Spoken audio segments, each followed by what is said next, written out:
This is Hops and Spirits Bar Conversations. Come for the craft beer, bourbon, whiskey, and great drinks. Stay for the conversations. Here's your host, Jonathan Green. We've got another great episode for you. Welcome into the Bar Conversations. It's a fun one. We mix beer and alcohol. It is Hops and Spirits with a little bit of music thrown in there. Creed Fisher, Texas country outlaw artist, will be joining us for our kind of main event of the evening. And our tasting notes this week will be on the winter beers, what to expect as we head into the Christmas holiday. And then once the calendar flips, Kevin Patterson will be joining us for that. It's always fun to talk to him. And Creed was a blast as well. I hope you enjoy. It's almost time. Where did I put those? Here they are. It's time for tasting notes. With us now for an edition of Tasting Notes is Kevin Patterson, Cicerone, National Beer Judge. He's also manager of the Beer Trap, craft beer store and bar in Lexington, Kentucky. Kevin, welcome back.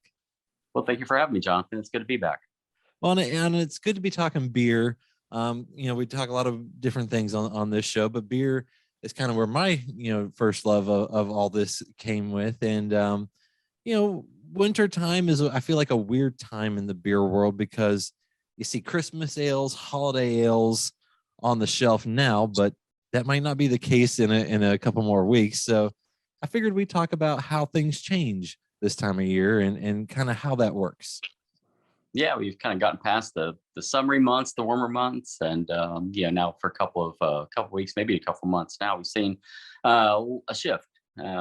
Just like whenever it comes to food, people's palates change whenever the weather gets cooler. We go for richer meals. We go for deeper, more complex meals. We're not eating a whole lot of cedars, plain salmon. We're not eating a whole lot of salads. Those things are gone. Now it's the goulash. Now it's the richer, the short ribs. And whenever it comes to beer, it's a lot the same. People aren't reaching for as many session IPAs now. Sour ales are starting to slow down just a touch. And so what they're being replaced with, bigger, richer, maltier beers. So you can expect more alcohol, more sweetness, more body, more creaminess, more viscosity, just something that's a little bit more hefty than maybe what we were drinking even a month or two ago.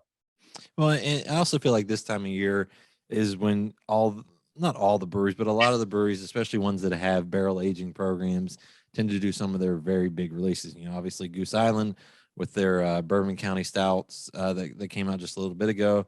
A little closer to us, Braxton Dark Charge Day coming up. What can folks expect with stuff like that? Because obviously it's getting kind of crazier and more involved with collaborations and so forth. But what can folks expect on that end? Yeah, it's pretty common for now. You walk into a tap room or a brew house and it's going to smell like coffee and chocolate because those guys are in the back busy making big imperial stouts, Belgian quads, big porters, Bock beers. They're making a lot of those beers now because the fresher ones, they can put those out here soon. But they're going to take a portion of those and they're going to stow them away in barrels. And they're going to sit in barrels for maybe a year before they go to the bottling line or canning line or kegging line. And so right now, what we're getting ready to taste are a lot of beers that were brewed almost a year ago. And so they've been slumbering away in the spring, summer, and fall in those bourbon barrels. And so they're rolling onto the shelves now. Seems like every little brewery, they have a Black Friday special. Our local breweries here had several specials running. And, those beers are all fantastic. I've had some people nice enough to save me a bottle or two. And so I'm looking forward to diving into those as the weather continues to be chilly and cool. But there's no shortage of the need for bourbon barrel aged beers. Unfortunately, a lot of the distillers, whenever they make a barrel, it's a single use barrel. So they're done with it relatively quickly. But the breweries are far outpacing how quickly they're using those bourbon barrels. And so they have to be somewhat limited and I guess judicious about how much beer they put in bourbon barrels too. It's largely predicated on how many barrels they get. So sometimes these barrel aged beers can be somewhat limited. They'll sell out in a day or two, or if they go on tap, they're not going to last very long. Whenever it goes, it goes. There's no second keg to back that one up. So if you see those out there, you might as well jump on it. There's no need of waiting till next week to try that beer. You may want to do it now. And be prepared to pay a little extra as well, and probably not enjoy too many because the price points and everything and the ABV will be a little higher. Now, we talked so much about the holidays in the past when I've had you on. You get this a lot of spices and stuff. Maybe they call it a Christmas ale or a holiday ale.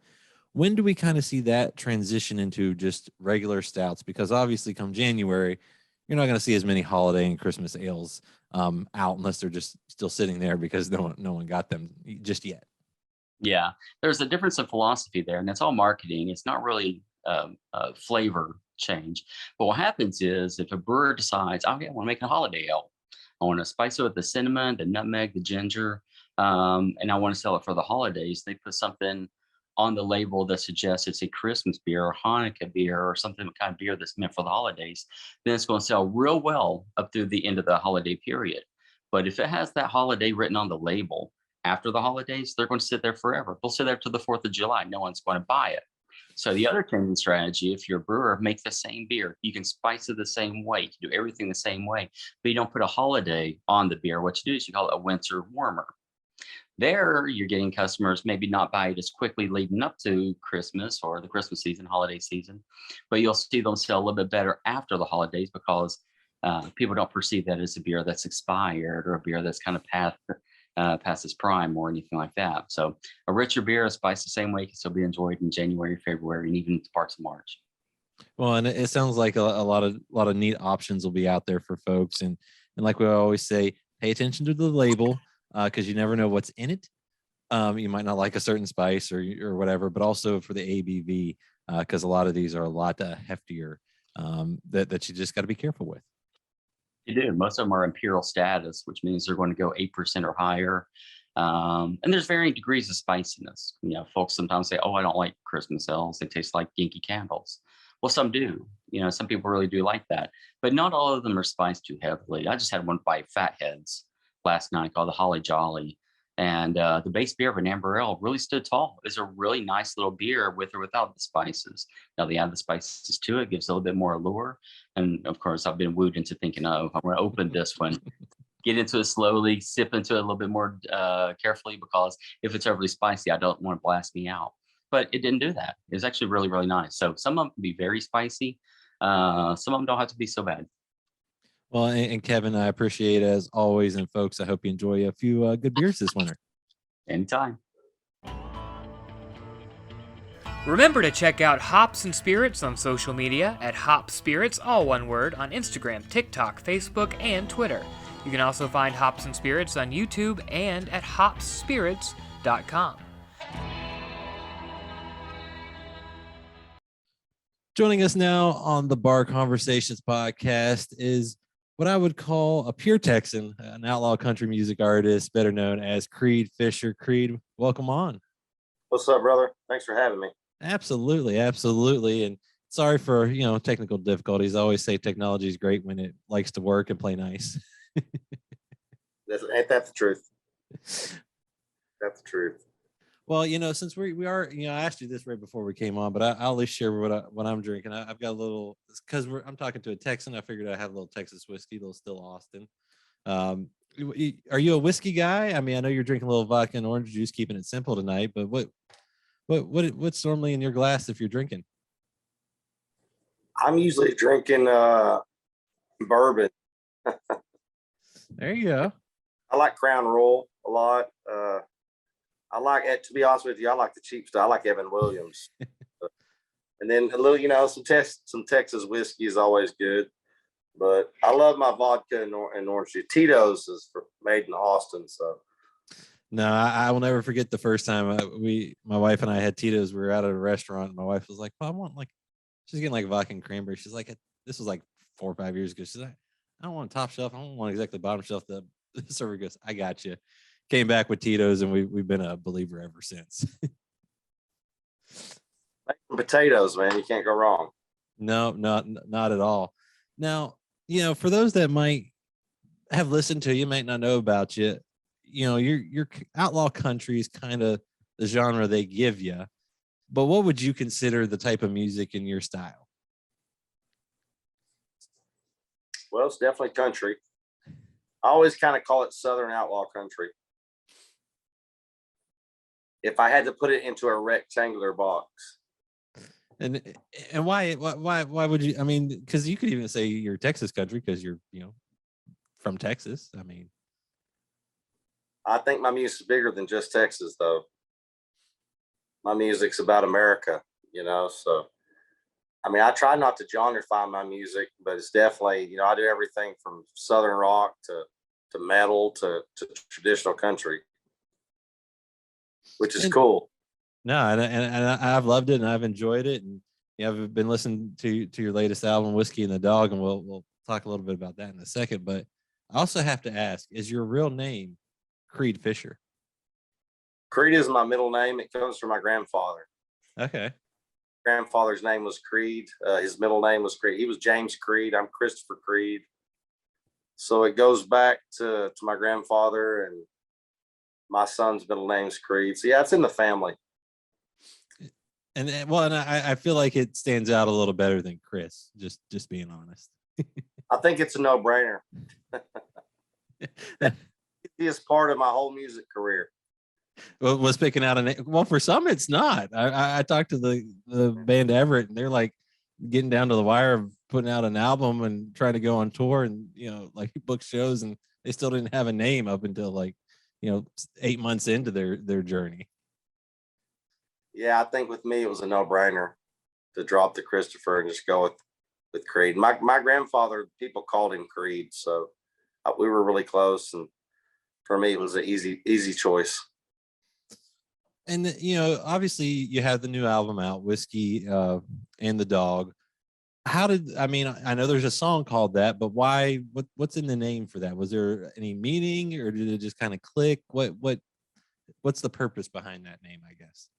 Well, I just think of all the songs on the album. I just kind of go with what hits me and what I vibe with. You try to pick a name that's going to stand out. And I just think of all the songs on the album, it was the most worthy of being the title track. Plus, I'm really close with my bully pit that I got back in December, Hankles, aka Hank the dog. So yeah, I mean, I'm a dog lover. I got Hank in December, and he's been by my side ever since, man. And he was kind of the inspiration for the song. And when I try to pick, I never really try to force or really. Sometimes I know it going in, and sometimes I don't. But I think with this album, it was just definitely, it was a no-brainer, kind of like picking Creed Fisher. Whiskey and the Dog just stood out most, and it kind of just represented the whole vibe of the album. Well, I at first I thought you were going to say it's because you were very close with Whiskey, and I was like, well, I could see that too. No, it's like ultimate breakup song, Mm-hmm. And so I think it just, I knew instantly that was going to be the title to the album.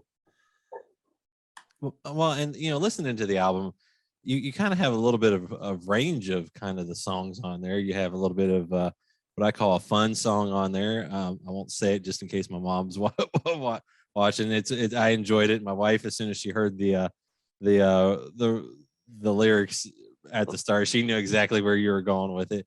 But then you kind of have I don't know if I'd call it super serious, but Whiskey and the Dog, and talking about breakup, and then even going down by the riverbank.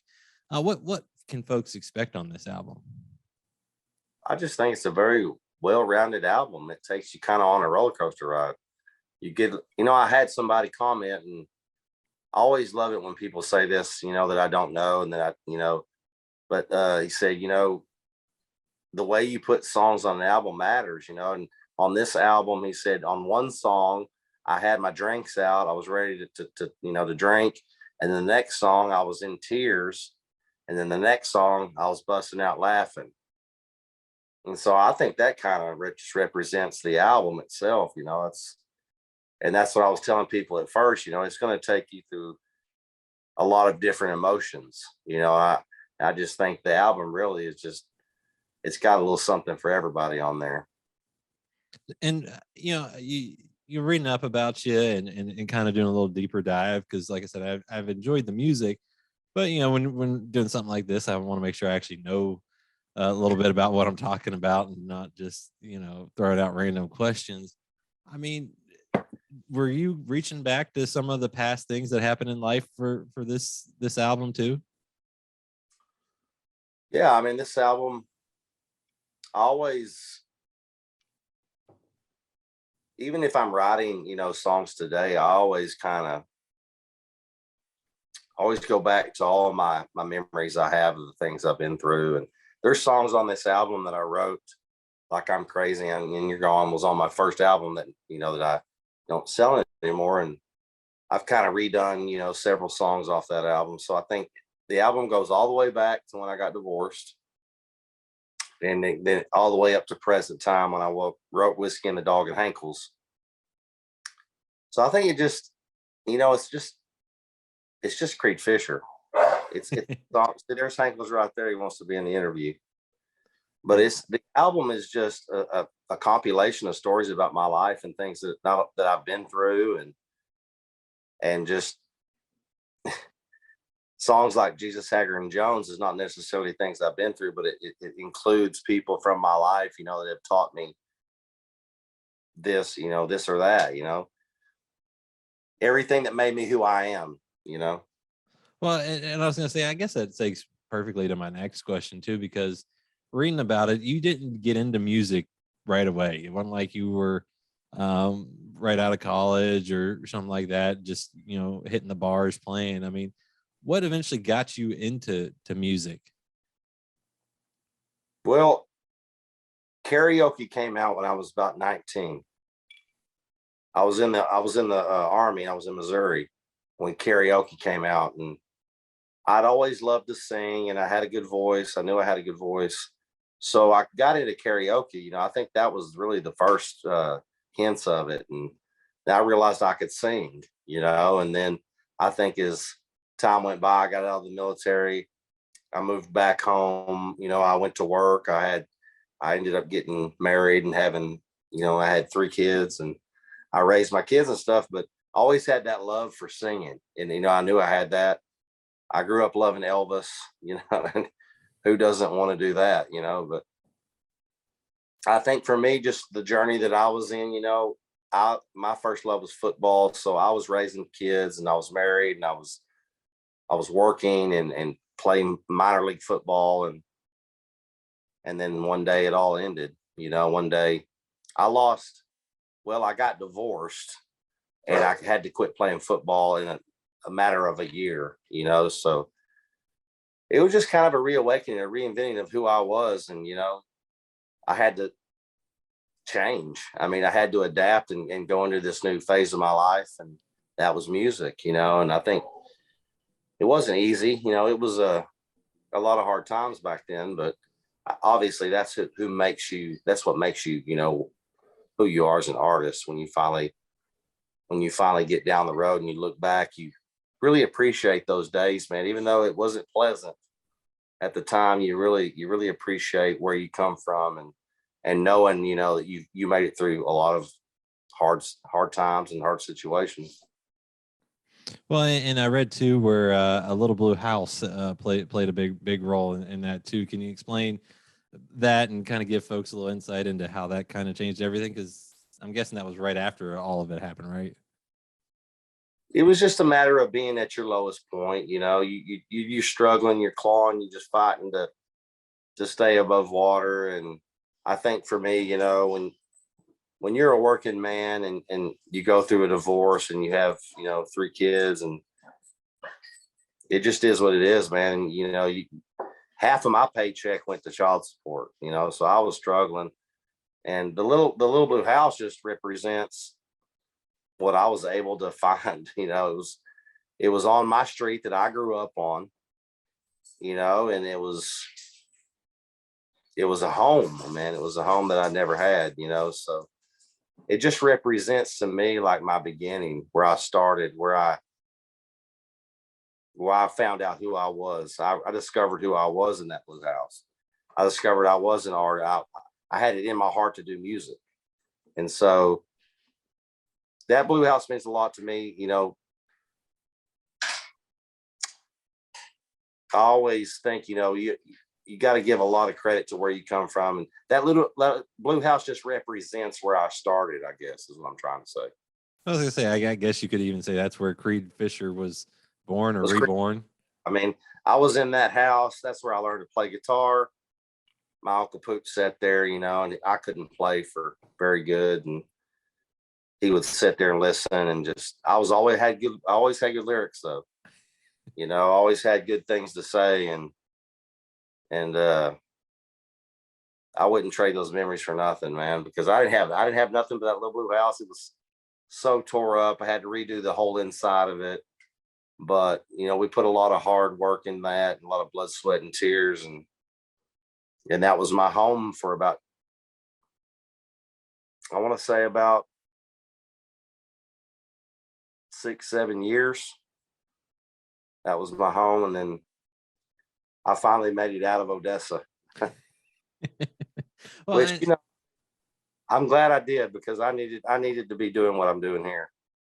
well, and that's what I was gonna say. I mean, you know, having those experiences, I always feel like if you can put them into words, really can resonate with a lot of people, and I feel like you've been able to do that. I mean, whether it's drawn on those past experiences, just how you feel, things like that. When you're writing, I mean, is it always past experiences, or is it kind of you might have an idea for a song?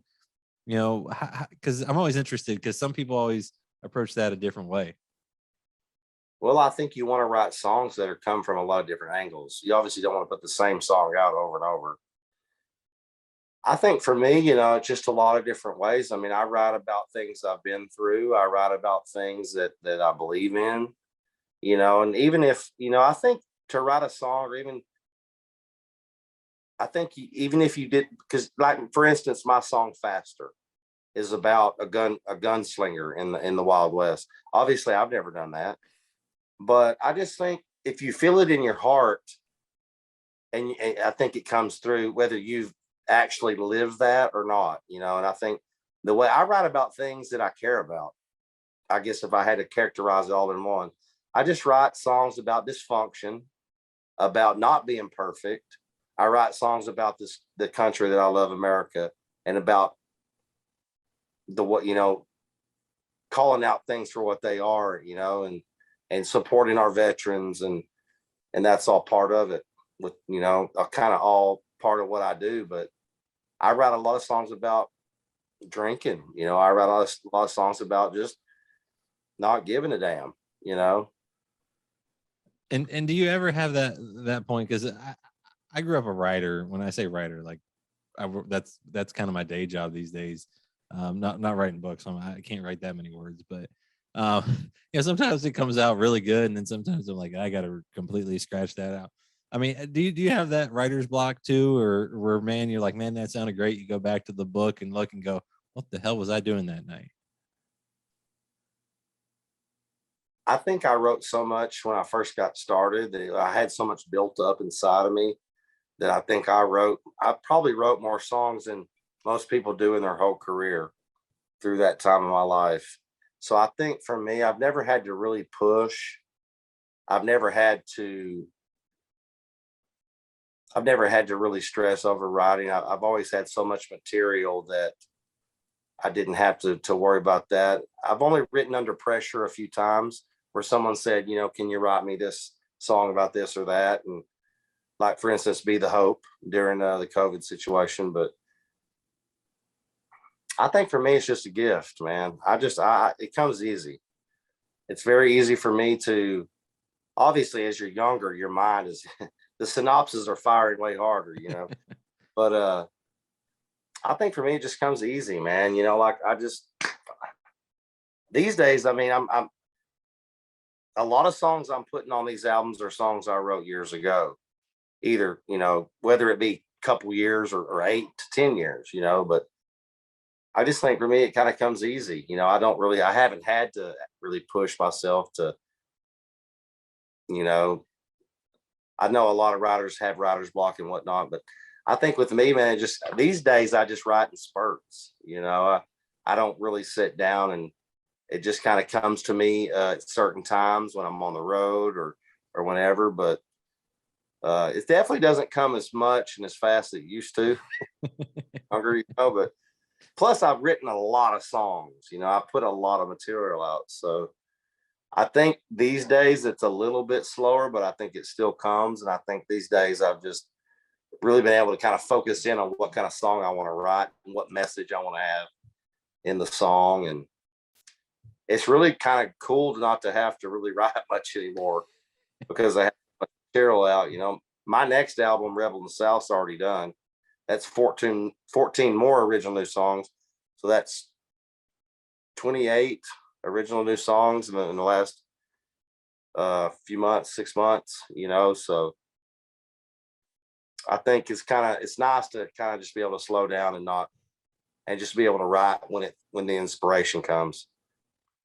Well, I feel like that's kind of the best way, and that lets you do some of the other things you probably enjoy, which is I'm assuming being in front of fans and performing, live shows and things like that. I love playing. There's nothing like it. I mean, it's definitely my drug of choice. You can't replicate it. I mean, it's nothing like it. And I hope I get to keep doing it, man. We've had some really good shows, especially in the last few years. So I'm really looking forward to getting back on the road next year. It seems like forever since we've actually been able to hit it, pretty hard. But yeah, I mean, everything's in place. We're excited. We got a new agent moving into next year. So there's going to be a lot of good Creek Fisher shows next year. We're going to be playing all over the U.S. So be looking for us. I like that. I wouldn't even call that a tease. I'd just call that a matter of fact and an alert to be paying attention. You talked about, like you mentioned the song like Jesus and Hank and oh my God, I'm drawing a blank. Jesus, Haggard and Jones. Jesus, Haggard and Jones. There we go. My goodness. Apparently I've had one too many. I don't know. But what did you grow up listening to? Was it those guys, or was it just a whole plethora of music? I grew up listening to a lot of different stuff. I grew up around the people in my family really loved music. So music was always playing. And so I got a lot of the older artists like Marty Robbins. I want to say he's a huge influence on me because I heard his music so much. And then I was listening to the records that my grandparents had, So I was listening to Marty Robbins. I was listening to Don Williams and Merle Haggard, Hank Sr. And I think on my mom's side is when I got introduced to Black Sabbath, to Ted Nugent. And I think that's what made my music what it is, because if you come see us live, really that's what it is. I mean, it's a mix of those two styles. It's a mix of storytelling, traditional country, and Southern rock, almost to the point of Black Sabbath. You wouldn't really call Black Sabbath Southern rock, but it kind of goes from the Black Sabbath side all the way to real traditional country. Well, I feel like that's a great blend. I worked at a classic country radio station for a few years and really got to enjoy that music just because of the actual stories that were told. I mean, just amazing. I mean, to think, Johnny Cash took a poem, and turned it into something that people sing constantly nowadays is just amazing. Yeah, I think those are probably the best days of music, if you ask me. The 70s, the 60s and the 70s. Now you grew up in Texas. What was that?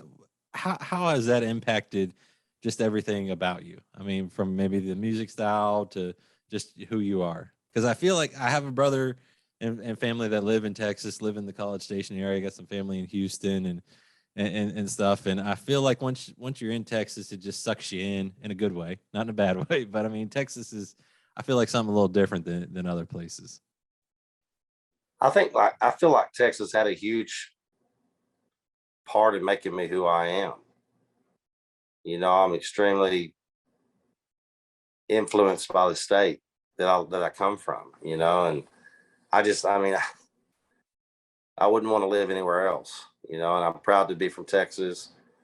And I think not only Texas, but from West Texas, where I come from, out in the oil fields, because it's a blue collar town, It's a working town. It's where, and people are proud to work for what they have. They don't want anything given to them.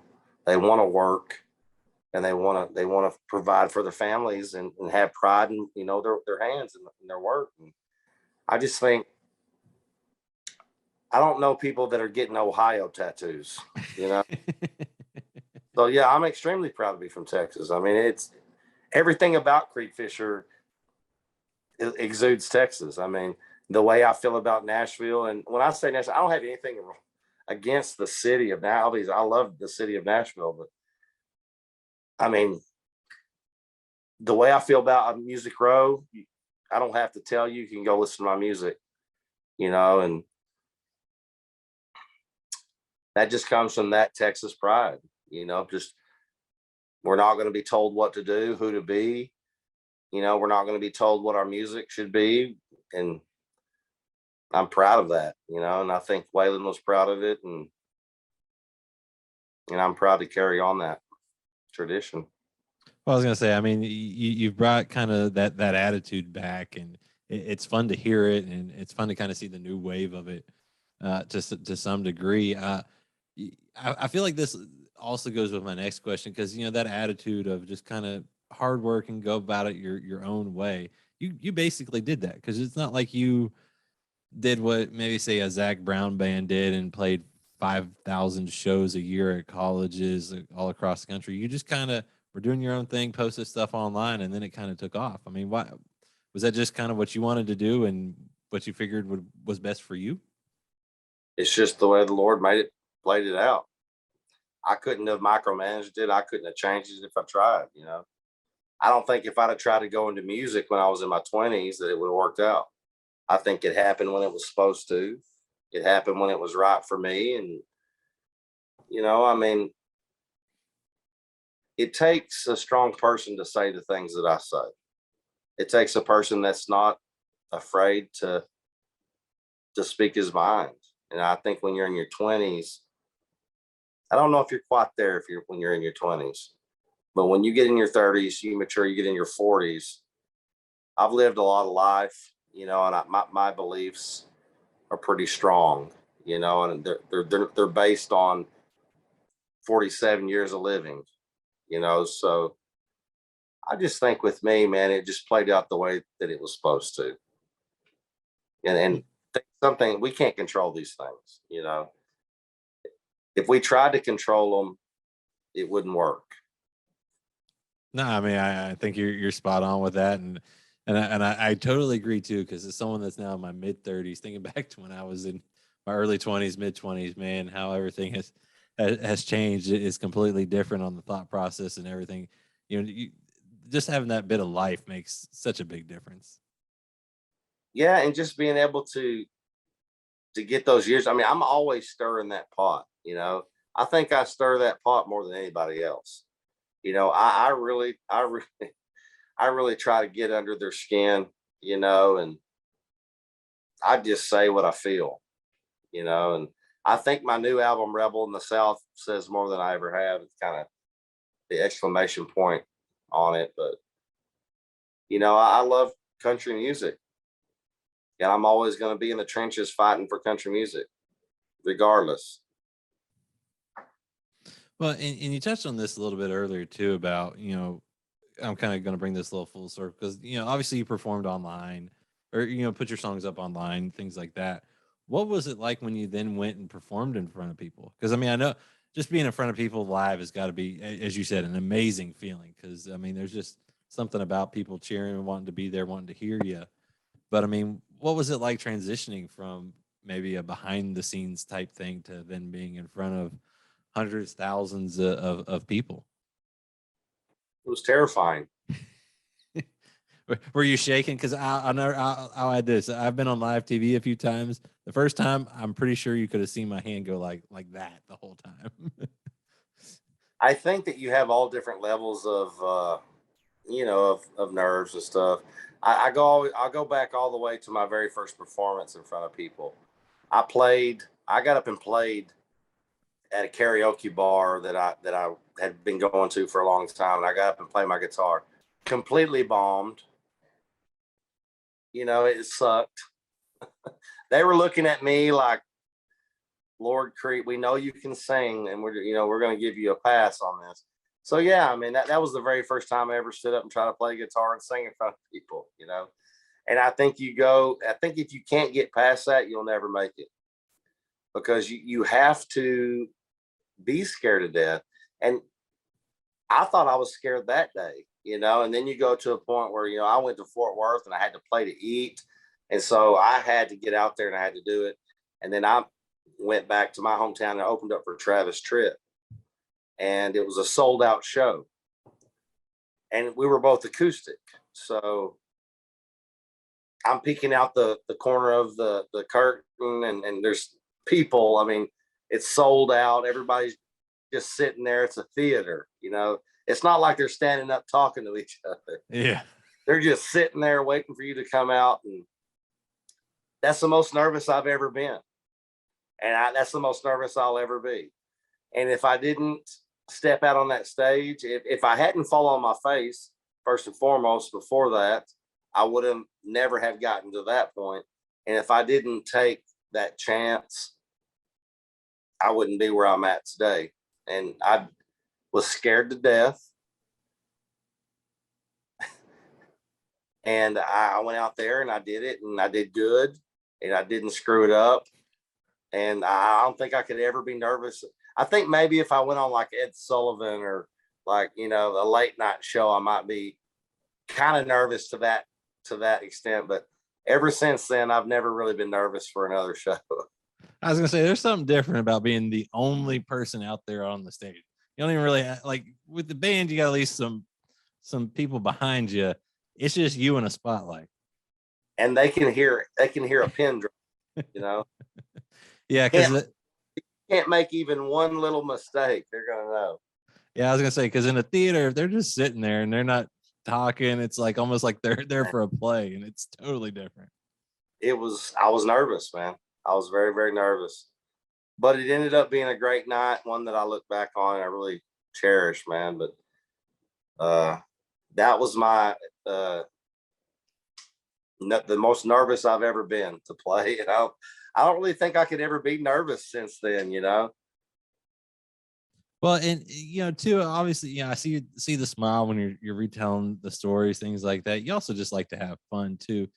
And, I see that in the songs, things like that.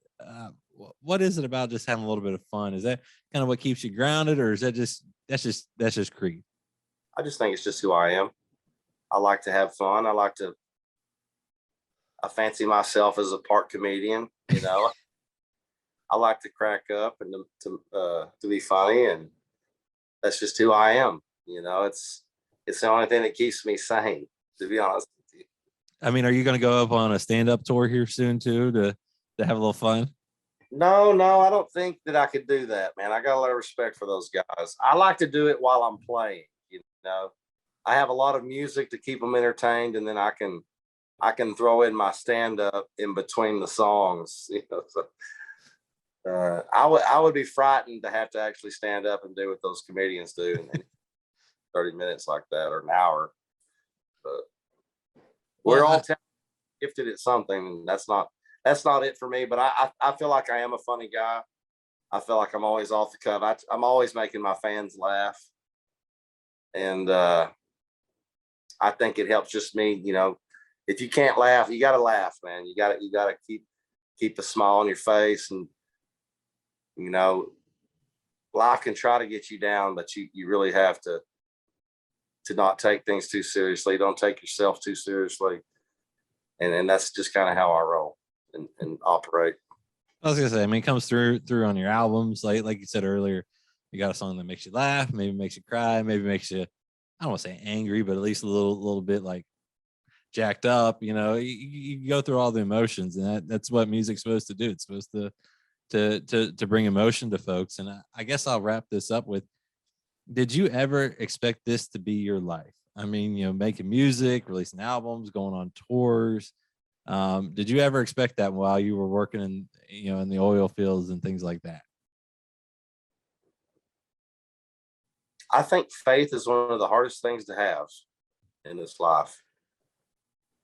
And sometimes you have to have faith when you have no evidence.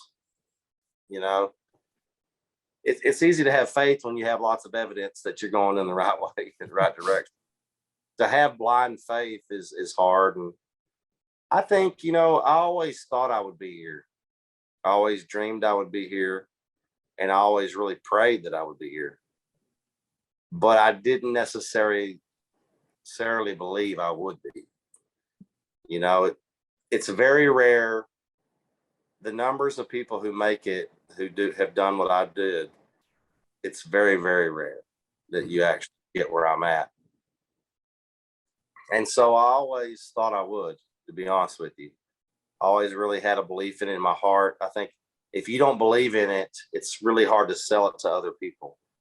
You know, when you believe in it in your heart, and when you're convicted in your heart that you know that this is what you're meant to do, I think you sell it to other people and they buy into it. But it's a long shot, man.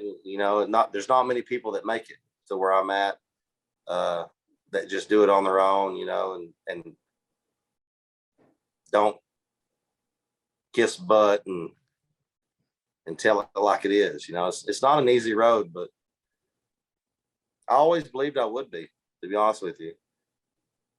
I didn't know how I'd get here, but I always believed I would get here some way. And you got here, you did it exactly what you said. You did it the Creed Fisher way. And I think that, to me, that also comes through in music. I mean, you can fake a few songs, you know what I mean? Like, you can fake a few songs, but you can't fake multiple albums. It eventually comes through.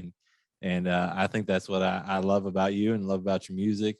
And I guess we'll wrap this up. You mentioned Whiskey and the Dog is out, but what's next? Because it sounds like you got another album dropping soon, and maybe definitely a tour coming in 2022. I got so much in the works, man. That's probably almost to a fault, you know. We got the new album Rebel in the South coming. It's 14 new original songs. Very rebellious album. I'm more excited about that album than I've been about any album that I've ever put out, really. But it's 14 new songs. It's going to come out next spring for pre-order. So you're looking at an early summer release. And then I've already finished Outlaw Influence Volume 2. So I've got, I did Don Williams. I did, obviously, if you're familiar with Outlaw Influence Volume 1, I did a lot of this, Johnny Cash, Merle Haggard, Hank, and Waylon, and all that. So that album's coming out late summer of next year. I've got a new project I'm working on called Creed Fisher and the Little Outlaws, where I'm putting out a kids album. Oh, I like it. The leading single being a song I wrote called "I'm in Timeout." So I got a lot of things in the works, man, and we're actually, and obviously we're going to be touring too. You know, we start a tour with the Lax. We go out on tour with the Lax in March. So we're going to be out with them, with my label mates. We're going to be out with them till July. And there's no telling where we're going to be after that. We could end up with, there's no telling what artists we're going to end up going out with. But we're excited. We got a lot of new stuff coming. I mean, I'm fixing to redo Ain't Scared to Bleed, which was my first Southern rock album. I'm going to redo it with my band. Fixing to cut my next Southern rock album. So I'm working my butt off, man, to keep the music coming and to stay sane and sober. Well, I was gonna say it might be difficult with a few vodkas and orange juices, but I also just love I'm in Timeout, because I'm guessing that never happened to you ever. It actually didn't. Really? I didn't come from the Timeout generation. Well, that's fair. I didn't hear that stuff till I was a parent. In my day, you didn't have Timeout. You had what was called the switch. Yeah, I was gonna say the belt crack, or something like that. Yeah, that belt. If you didn't want to see that belt come off, you know, that was our Timeout. But I think it's all about balance, man. It's all about balance. Sometimes you need your butt whooped. That is true. I've got a 3-year-old daughter, and And I can only imagine with the sass that comes now. She's great. Don't get me wrong. I love her to death, but I'm just curious to see what's going to happen here when she becomes a teenager and life comes at me very fast. You're going to need a lot of that meditation and slow breathing stuff. It might be whiskey. Who knows? And with too. So, I faced 2 dogs. They're both doing great, and they're in their early, their 20s. But it's kind of funny how they've already given me 4 grandchildren. My oldest son, he hasn't had any kids yet. So, and hopefully they're the most responsible of them all, right? I don't know how I got so lucky with my kids, man. They're way better than I ever was. So I'm very blessed in that aspect. Well, I think good things happen to good people, and I love everything. Love the conversation. Love your music. If you haven't checked them out, Creed Fisher, find them on social media, creedfisher.net, to keep up with everything going on there. Creed, thanks for sharing a drink and just sharing your story and just having a good time with us. Well, thanks for having me, man. I had a blast.